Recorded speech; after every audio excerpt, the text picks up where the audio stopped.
Hey everyone, Stephanie here. So I've been looking through some of my old video recordings that I never actually made into videos, and I found this old Duelyst recording. Duelyst shut down unfortunately this year at the end of February. I guess the company decided that the servers weren't worth running anymore, so it shut down in February. Since then, the community has sort of been working on possibly a fan restoration of the game, but in the meantime, I've been playing Mythgard. I did find this old recording though that I felt like commentating and sharing with you guys today. If any of you are interested in learning more about Duelyst and what the game was like, I recommend Boronian's channel, a link in the description below. He's done a lot of really cool archiving. Alright, so this deck was one of my favorite decks to play on ladder. It's an aggro cast deck. Replicant is a 2/2 body that draws the next replicant in the deck. Blazehound is a 4/3 body that you play and you draw a card for both players. The Tigress is also really good at contesting board.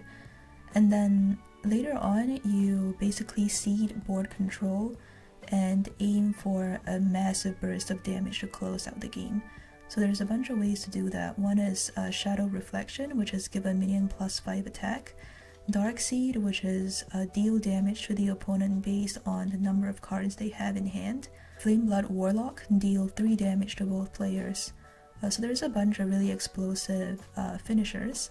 And then there's also, like, in terms of swinging the board around, there's Necrotic Sphere, which is turn all minions surrounding your general into 1/1 Wraithlings. Demonic Leer, which is deal 1 damage to a minion and move it anywhere on the board.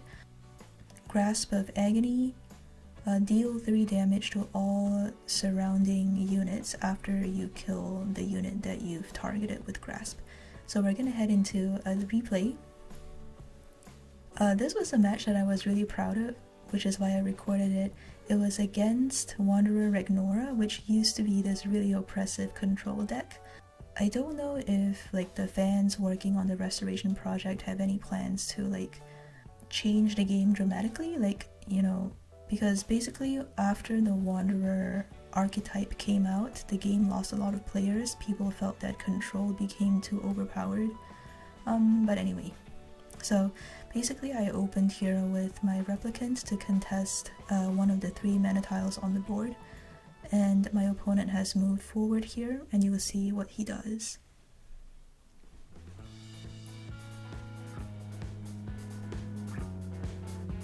So he played Celebrant, which generates a mana tile, and then he played Warpup, which is a 1/1 that has Force Field and Frenzy.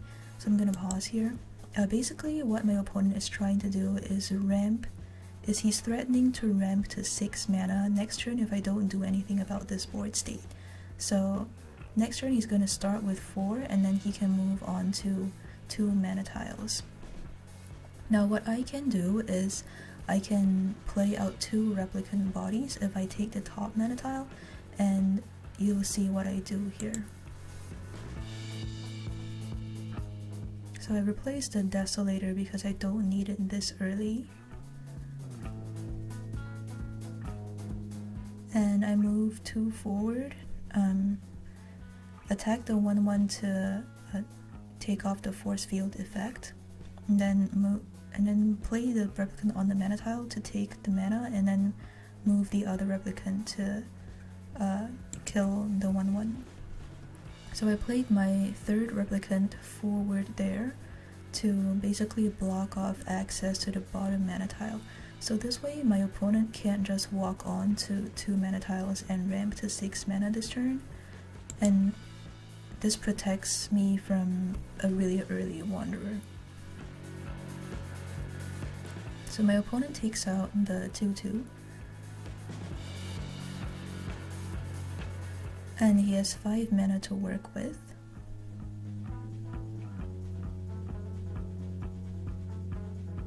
So he plays a 3 mana creature right there.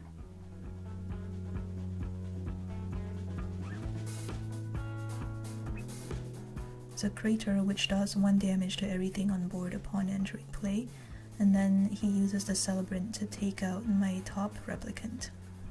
Then he plays a 2 mana minion, which is a 2/3, the Young Silithar, which also has Rebirth. So I replaced my Necrotic Sphere because I have 2 in hand, and I replaced into Grasp of Agony.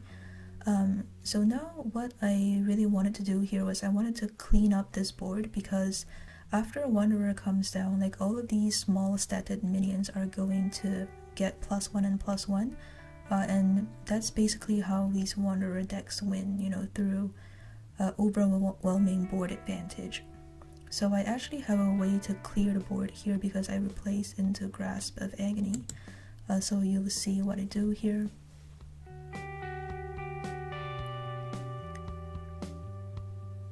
So I moved there, and then used my Demonic Lair to move the 2/3 into that spot, and played Grasp of Agony on it, so it does 3 damage to everything surrounding it. And then I hit it for 2 damage with my face and pinged the egg. So basically this move wipes out the entire board and also does 3 face damage with the Grasp. Now here, if my opponent chooses to move down and take that mana tile, then it puts him in sort of a dangerous position because he doesn't have a lot of space to maneuver. And I'll be able to play like Blazehound or Spelljammer and whatnot, and he wouldn't have a lot of flexibility to move. So he actually chooses not to contest the mana tile here, and he chooses to move up.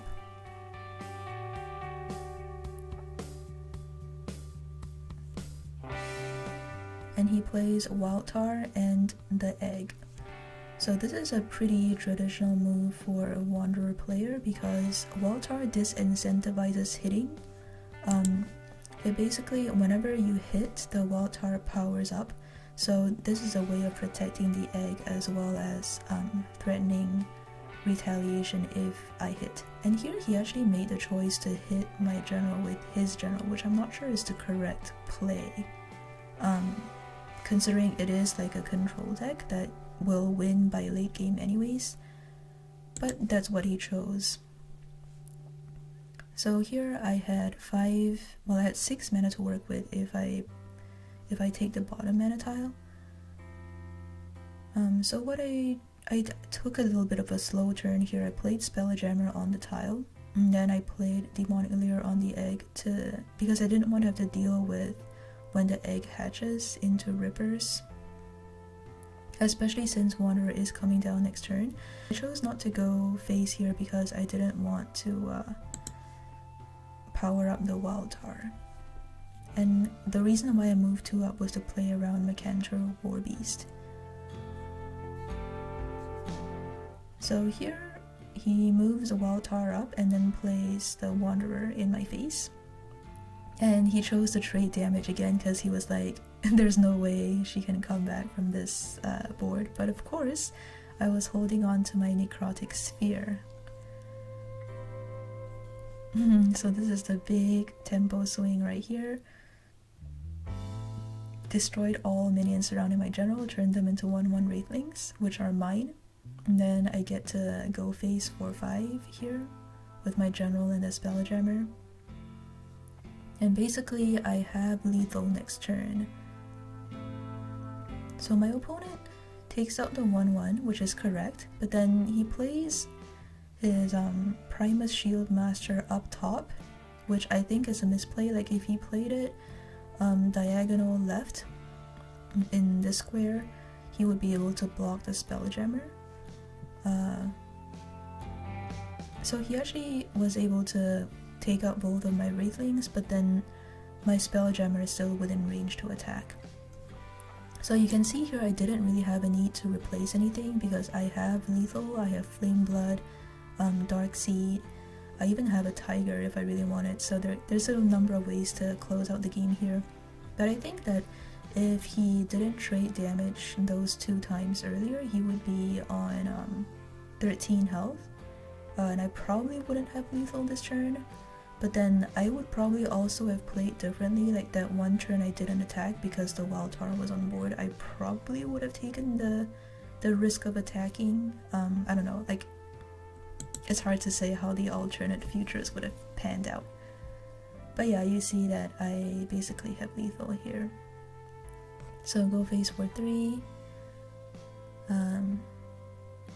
do the Warlock, and then play Dark Seed, and that's it. I guess probably I was a little bit conservative with hitting in this game, because against Ragnora you do have to play around the Ripper combo if they hatch it and play Greater Fortitude on it. That's another thing that I guess maybe the fans working on the restoration project might want to consider to, I don't know if they want to like adjust the historically really OP combos in this game. But yeah, this was a game I felt like sharing with you guys, and I guess maybe it's not such a huge surprise that I moved on to play red-purple aggro in Midgard. Hope you enjoyed this video. Leave a like. Thank you for watching, and I guess I'll see you guys next time.